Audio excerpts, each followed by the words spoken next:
Do you want to talk about something even more exciting? Sure. The world is burning. Oh, that's right. I forgot we're still Don't on forget that fire. the world is burning. I'm going to try and spin this in a slightly more positive light. Yes, Um, please. um, If you can. essentially, LA is burning, and as are we. And I think there is a Solidarity. bit of discussion going around, especially with the insurance situation, Mm-hmm. whether or not we'll start to see the same things happening here, where we will find it harder and harder to be insured, especially in fire, wildfire-prone areas. Um, so climate change is loading the dice in the favor of fire in some of the hottest and driest places, and researchers say that New Zealand's dry regions, like the East Coast and Otago areas, are no exception. One 2022 study found that as greenhouse gases build up in the atmosphere, parts of New Zealand could experience very extreme wildfire weather conditions that they do not experience today, matching the levels seen during Australia's Black Summer bushfires in 2019 and 2020.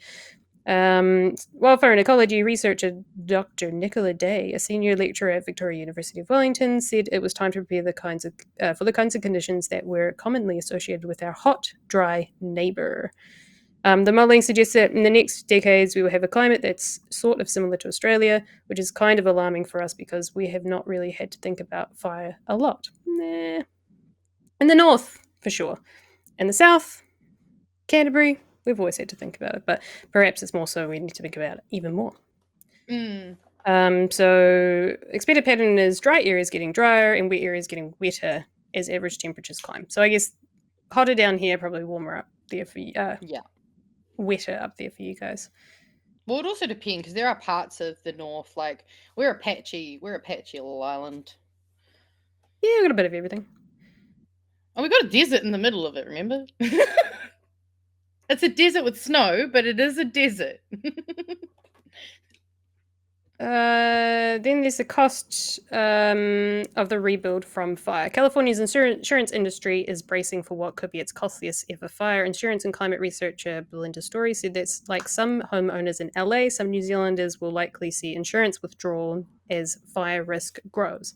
Last year, one of their insurers pulled out of LA's Pacific Palisades by a significant number of policies, and it's very likely that a chunk of those houses have now been hit this year. There are locations in New Zealand where the fire hazard is already threatening communities, and those will be the ones where insurance may become harder to get. Port Hills comes to mind. Yeah. While New Zealand's fastest changing insurance risk is coastal floods, Story said fires will be likely the second. To give you some insight on what that 2022 study found in regards to what's going to happen to New Zealand. I love this. They did a plain language summary. Hell yeah. Love me a plain language summary. Combining highly detailed climate situations with daily observations of weather and wildfire conditions, we simulate New Zealand's current and future wildfire weather conditions. We find that wildfire weather conditions will increase on average, both in wildfire season length and in the intensity of fires that may take hold, with the most severe wildfire dangers in the central South Island areas of the South Island, central South inland areas of the South Island.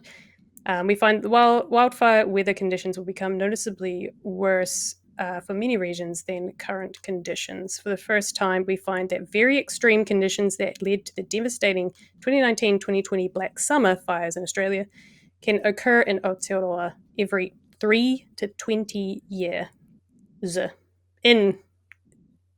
In every 3 to 20 years for areas of the South Island. So Mackenzie Country, Upper Otago, and Marlborough.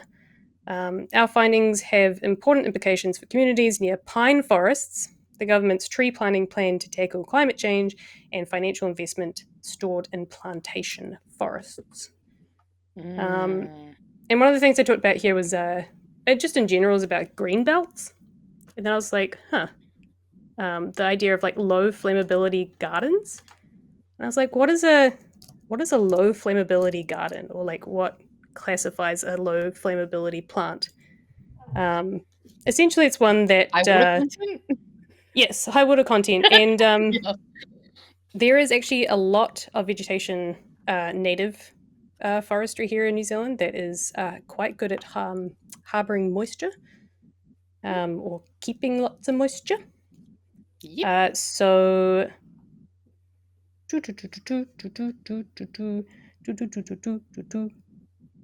um, one approach is to reducing wildfire spread is to plant green fire breaks, strips of vegetation made up of plants with low flammability.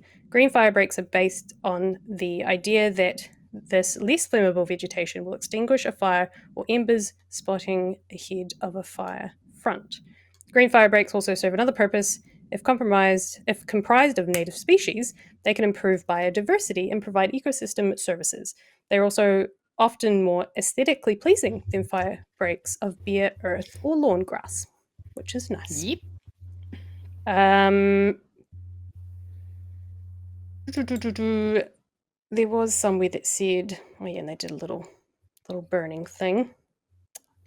They say, yeah, one key factor is moisture content. Plants with moister leaves are less likely to Oh. ignite and don't burn as readily. Hence, it helps to keep your plants well watered when fires threaten. Some plants retain dead leaves and branches that provide ready fuel during a fire. Therefore, pruning and dead limbs is a good way to reduce the fire risk around your home. While we're increasing our understanding of plant flammability, many questions remain. For instance, we have been testing plant shoots, but do whole plants burn differently? Under what climate conditions does a low flammability species become a readily burning fuel? What happens when you burn low and high flammability species together? What risk do highly flammable weed species pose when they invade New Zealand areas? So I think there was a bit of a fun little science Mm. experiment. They threw them on the Barbie, which is great. But something to think about if you're able to plant your own plants around your home, and you are in sort of a susceptible area that does get quite. Yes, don't plant manukas. That was one of the ones I read. Don't plant Yes. manukas. And pine, the stuff that comes off pine, all the Yeah, the needles. Yeah. needles and stuff. Well, That's that's all very highly yeah. flammable. Yeah. Well, and yeah. I mean, any if you've got like an evergreen tree, because any Yeah. tree that's deciduous is obviously going to drop a bunch of dry thing. To Mm. be fair, I knew that because as a child, I used to try setting fire to a lot of things, and that included anything in my backyard. And I learned real quickly it is really hard to set like greenery on fire. So Mm. that's how I learned. But maybe everyone else didn't do that. Yeah. But yeah, have a look into it. I think the thing I would say most of us are aware of it at this point, but pine forests are the biggest concern. Mm. Um, and unfortunately, we have a lot of pine forests here in New Zealand. We use a lot of pine, so we grow a lot of pine, and Mhm. they are not native pines. I don't believe. Do we have native pines? I don't know, but I also know that there's an issue with that because, like, I don't know if you saw, was it Patty Gower? I think might have covered it with all the slash and stuff as well. That's also, I guess so. But yeah, I think there's definitely also other issues with them as well, where we have like a lot of issues of like the debris and shit getting left places and then washed Mm, into rivers, and mm, like people getting hurt as well because there's like whole ass logs that get left behind. So like also we're making all these trees, cutting them down and not even taking all of them. Toto That's pine. actually that true. That may be true because yeah, I am not sure because I don't know what tortara would be. Yeah, I'm not like that much of a tree person. Um, but yeah, I mean there are definitely, and that's the thing is like we also don't realize that a lot of this country used to be swampland. So like Yeah. we used to have a lot of moisture because guess what? The earth kind of knew what it needed. And then we went, well, the colonizers, they went, nah. And they went, no, let's like change a bunch of shit because we want to like do all this other stuff. And the amount of farmland that used to be Mm. swamp, or I mean, a lot of Wellington, you know, it's been manufactured. There's heaps of places that have done that too. And that has flow on effects because obviously we've gone and changed it, taken out, you know, those plants that were obviously needed for that moisture. Ah, yes, you're right. Yep, and I was just reading down is a here as well. It did say that pine was one of the ones that was highly flammable. Two species, silver beech and remu, had much higher flammability in our tests. Yeah, and So yeah, I agree with this. Make swamps great again. Like all of the Waikato used to be a swamp. yeah. Like we used to have so many swamps because they just were needed. So I guess the PSA for me is if you're able to change the landscape of your home, and you're in a fire-prone fire risk, or even if you're not, just consider whether or not you could plant some natives and start Yeah. to build your own little green belt around you. Get The some other thing too kawa going. is that That stuff grows easy. what's that? Get some kawa going. That Kawa stuff kawa. grows real easy. Oh, there you go. It's like a waxy leaf too, so it's hard to burn. Oh yeah, yeah. You're good. That stuff grows to everywhere. Yeah. The Piper excelsum, Piper excelsum, also Is that a known as tree? the Macropiper excelsum Oh, right. of the pepper family, the Peperaceae. I love the CEAEs. Anyway, I don't try yes, to pronounce Kalakaua. Latin. uh, But yeah, everyone agrees. You know, waxy leaves. waxy leaves. Grow your green mean- belt. Z? Z with an S on the Yes, end, it was right? definitely with an S. Yeah, there was definitely an S on the end, right? Yeah. They Yeah, more obviously weeds, just the accidentally better. hit enter before they Yeah. finished the letter. I do that all the time. Oh, Corfire, I do love, and actually, yeah, I mean, to be fair, we have so many Oh, beautiful yeah, natives like we do. Pohutakawa. I mean, although they Mhm. do have the little needles, so maybe those aren't good because I guess those little needles probably Oh, aren't great when they fall off. But I mean, you could do maybe the not too bad. barbecue test, right? Just cut some up, throw it in the barbie, and see how well it burns. But I'm not advocating for that. I'm just saying. Nah.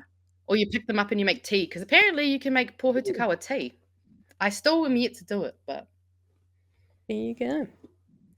But yeah, something to think about. Something to think about. But yeah. fire spreads, so you could be the buffer. You could be the buffer. The Between buffer. your home and the next home. Get a moist buffer zone going. No, not a moist buffer zone. No.